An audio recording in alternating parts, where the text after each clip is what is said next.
Good morning, class. This lecture is starts with your chapter, "The Enemies from Vista." It is chapter number 4 by Pearls S. Buck.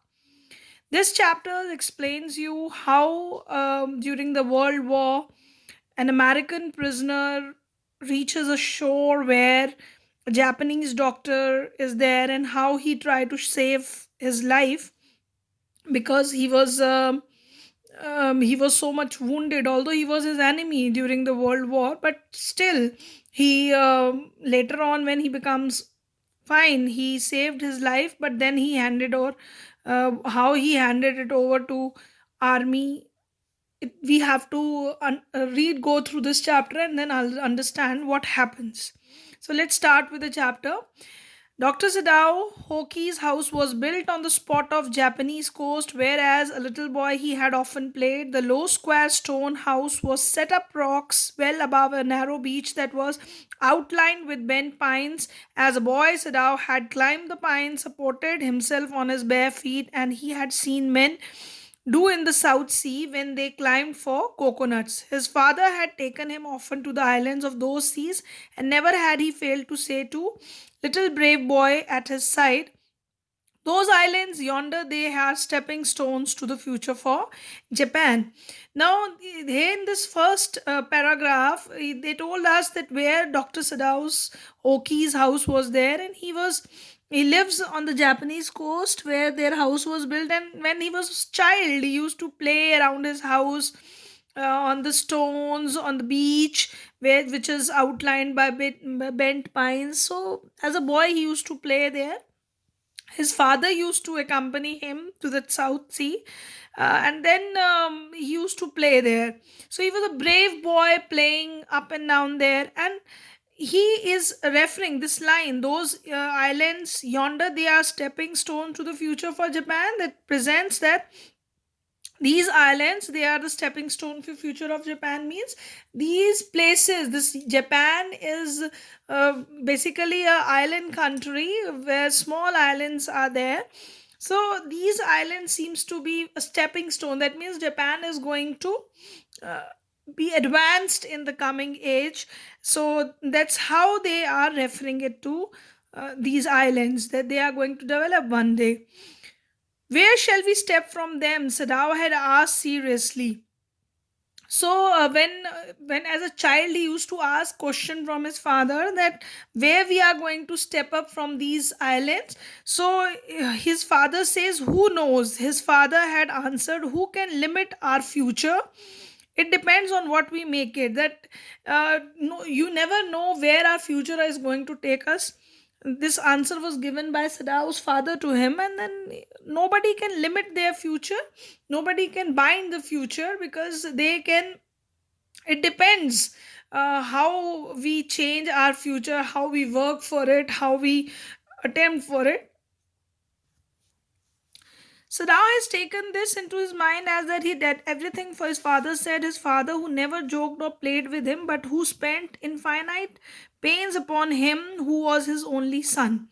Sadao knew that his education was his father's chief concern. For this reason, he had been sent at 22 to America to learn all that he could be learnt, and of surgery and medicine. He had come back at 30, and before his father died, he had seen Sadao become famous not only as a surgeon but as a scientist, because he was perfecting a discovery which would render wounds entirely clean. He had not been sent abroad with the troops. Also, he knew there was some slight danger that the old general might need an operation for a condition for which he was now being treated medically. And for this possibility, Sadao was being kept in Japan. Now, he is telling us that Sadao, who was he has everything whatever his father used to teach him, it is there in his mind, because his father was not a very funny guy. He is never joked with him, never played with him, but he has a lot of efforts, endless effort he has done with his friend, with his son. And he was very much concerned about his son's education, and he even sent him to America to study medicine and surgery. So when he came back from there, he was a very well known doctor, he was a scientist, because he was doing some kind of discovery. He was nearly completing his discovery on the wounds so that they could be cleaned properly. So he was very much very intelligent doctor. And when his father died, before his father's death, his father had seen the success of his child. So his father was very much concerned about his education, so he was able to see his future, bright future, and he has seen that before his death. And at this time of war, when war was going on, they were not sending this doctor to the places, because the general would need an operation at this time so that he can be treated very well. So that's why he was kept in Japan. Fine. So he was an old general in the army. That's why he was kept so to treat him by Dr. Sidao. So clouds were raising from the ocean now. The unexpected warmth of the past few days had at night drawn heavy fog from the cold waves. Sadao watched mist hide outlines of the little island near the shore, and then had come creeping up the beach below the house. Withering around the pines, in a few minutes, fog would be wrapped about the house too. Then he would go into the room where Hannah, his wife, would be waiting for him with the two children. So every place the cloud was there, ocean, because you know that weather is there near the ocean, that cloud used to rise, fog is created, and due to these cold waves, the fog is created, and so misty weather was there. So it was when Rao was sitting at his house, he was watching that this islands near the shore, they were creeping through the beach. They are just covering the pines, and beach below the house, it was this mist is covering it. And slowly and steadily, this fog will also wrapping the house, because you know when fog moves, it slowly covers every area. So their house also will be wrapped in the fog, and nothing would be visible in that. So and there in the room was Hannah, his wife, who would be waiting for him with the two children. So his wife was there and his two children were there in the house at this present moment. Now, but at this moment, the door opened and she looked out, a dark blue woolen haroi over his kimono. She came to him affectionately and put him arms around his as he stood, smiled, and said nothing. He had met Hana in America, but he had waited to fall in love with her until he was sure that she was Japanese. His father would never have received her unless she had been pure in her race. He wondered often whom he would have married if he had not met Hannah, and by what luck he had found her in the most casual way, by chance, literally, at an American professor's house. The professor and his wife had been kind people, anxious to do something for their few foreign students, and the students, through board, had accepted this kindness. Sadao had often told Hannah how nearly he had not gone to Professor Harley's house that night. Now, this was the background with when Dr. Sadao met his wife. This passage is about that. He told at this moment Hannah came out of the door. She was wearing harari. This is a kind of dress, which loose garment, which is worn over kimono. Kimono is a Japanese dress, and she was dressed up in that kimono. She came out, and she was in a very affectionate manner, puts her arms around her husband. She was smiling, and her husband was also smiling. They were sitting there, and he didn't met his wife in Japan, but he met his wife in America when they went there for studies. He met her in the professor's house. She was here they were telling us that she was not at all, Hana was a Japanese girl, and when Dr. Sadao fell in love with her, only when he come to know that she is Japanese, because there was something there is in his mind that his father is not going to accept a girl who would not be Japanese, who belongs to some other race. So it was there in his mind that he's going to go for a life partner who would be only Japanese. So they met in a casual way at their professor's house, and Sadao told Hannah that he was not interested to come there to the professor's Harley's house that night, but that room.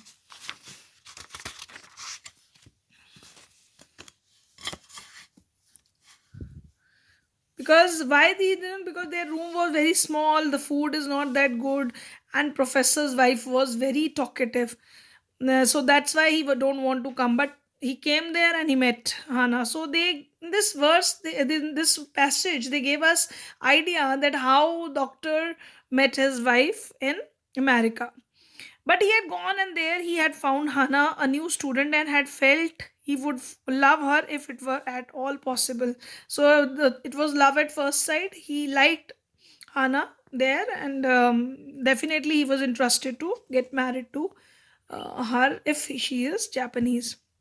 Now he felt for her hand and his arms and was aware of the pleasure it gave him, even though they had been married years enough to had the two children, for they had not married heedlessly in America. They had finished their work at school and had come home to Japan, and when his father had seen her, the marriage had been arranged in the old Japanese way. Although Sadao and Hana had talked everything over beforehand, they were perfectly happy. She laid her cheeks against his arm. Presently, they were together, enjoying each other's company, and their wedding was planned properly. They first finished their studies, and then they took permission from their father, and well organized wedding was arranged, Japanese wedding was arranged. And then it was not done in careless way. It was all planned. So they were perfectly happily married couple, and presently she was sitting with her cheeks on his arms. It was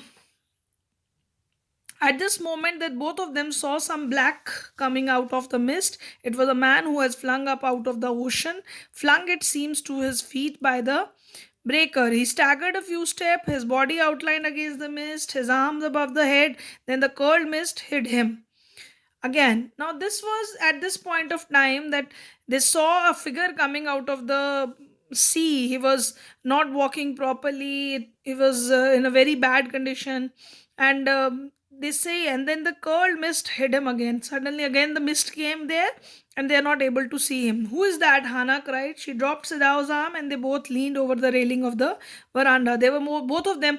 Hannah immediately cried, and she wanted to know that who he was who came out of the waters, and they leaned over the railings in the veranda. Now they saw him again, the man who was on his hands and knees crawling. Then they saw him fall on his face and lie there. And then they saw him falling on the sand. He was in literally crawling. He was in a very pathetic condition. A fisherman, perhaps this image shows you the condition of the man. A fisherman, perhaps, Sadao said, washed from his boat. He ran quickly down the steps, and behind him, Hana came. So both of them were worried that he might be some fisherman who is suffering from some condition. So they immediately went down there to see who he was. Her white sleeves flying, she was wearing a kimono, so they came running towards that. That shows that a mile or two away on the either side, they were fishing villages, but here was only the bare and lonely coast, dangerous with rocks. They know that miles away there was fishing villages, but at this coast, dangerous rocks are there. How would any fisherman would have come? The surfers beyond the beach were skipped with rocks. Somehow the man has managed to come through them. He must be badly torn. They thought that he might be a surfer who might have come through the beach somehow, and but the rocks on these beach were very much pointed rocks, so he might have suffered. They were thinking about all these things. They saw when they came towards him that indeed it was so. The sand on him side of him has already a strain of red soaking through, and whatever they were thinking that he might have hit, and they saw this thing practically there when they saw that that boy was bleeding, and where he fell, that man where he fell, there was a blood on all the sand out there. He was wounded, Sadao exclaimed. He had haste to the man who lay motionless, his face in the sand, an old cap stuck to his head soaked with sea water. He was In wet rags of garments, Rao stopped Hana at the side and turned the man's head. They saw the face. Now at this moment they this turned him up, and they wanted to see who and what caused his condition. So his condition was that he was drenched with water because he was coming out of the sea, and his clothes was almost rags, torn. And this Hana, Sadao's wife, she was sitting there seeing it then Sadao turned this man. They saw the face of that man at that moment. A white man, Hana whispered. And at this moment, Hana noticed that he was a white man. Yes, it was a white man. The wet cap fell away from that what was wet yellow hair, long as though for many weeks it had not been cut, and upon his young and tortured face was a rough yellow beard. He was unconscious and know nothing that they did for him. Now, at this moment, this man was fainted, and what through his looks, Hana and Sadao came to know that he was a white man because his long hair were there, his yellow hair were there. Because these American people do have yellow hair, and they were not cut from weeks. And this young man had a very much tortured face, that he was having yellow beard and very unconscious, and they don't know, this man does not know anything that these people are doing for him because he was in an unconscious manner. Now Sadao remembered the wound, and with his expert fingers he began to search for it. He immediately think of his wounds, and he searched as a surgeon. He searched for the places blood was flowing from his wounds. And at his torch on the right side of the lower back, Sadao saw that gun wound had been reopened, and he saw that there was a gun wound on his back and it was reopened. That means it was filled earlier and now it is opened again. The flesh was blackened with powder. It was in a very worst condition. Sometimes, not many days ago, the man had been shot and had not been tended. So earlier, he come with his expert knowledge. He come to know that earlier he was shot, and he was not treated very well. And now it was really a bad chance for him because that wound was stuck by the rock.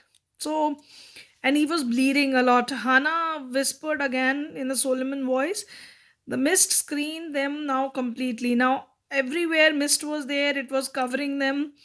So, at this point of hour, nobody came there, no fishermen, no beachcombers. Beachcombers means the people who search for people drowning in the beach.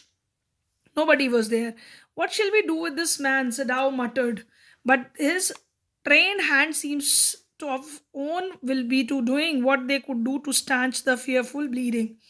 So he was so expert in his profession that he was thinking that what he was questioning that what we can do with this man, but with his hands he was busy in stopping the bleeding which was flowing out of his wounds. So being an expert doctor, he was trying to help that man out. The wound with the sea moss that strewed the beach, because there moss was there, he tried to keep it on his body so that he could that wound would stop. The man moaned with pain in the stupor, but he had not awakened. He was lying there. When he tried to stop his wound, he was moaned. He up goes up there, his body goes up there with that kind of pain, but he was not still in a conscious condition. The best thing that he could do would be to put him back in the sea. Sadao said, answering him. So he was thinking that he's an enemy, he's an American, because Japanese and Americans were at war at that time. So he could not support an enemy. So he wanted to put him down into the sea again. He was trying to answer himself because earlier he questioned that what could be done with this man. Now that was a bleeding when stopped for a moment. He stood up and dusted the sand from his hands. Now his blood stopped flowing, and when he dusted the hands from his sand from his hands, yes, undoubtedly he would be do best. Hannah said steadily, but she continued to stare down at the motionless man.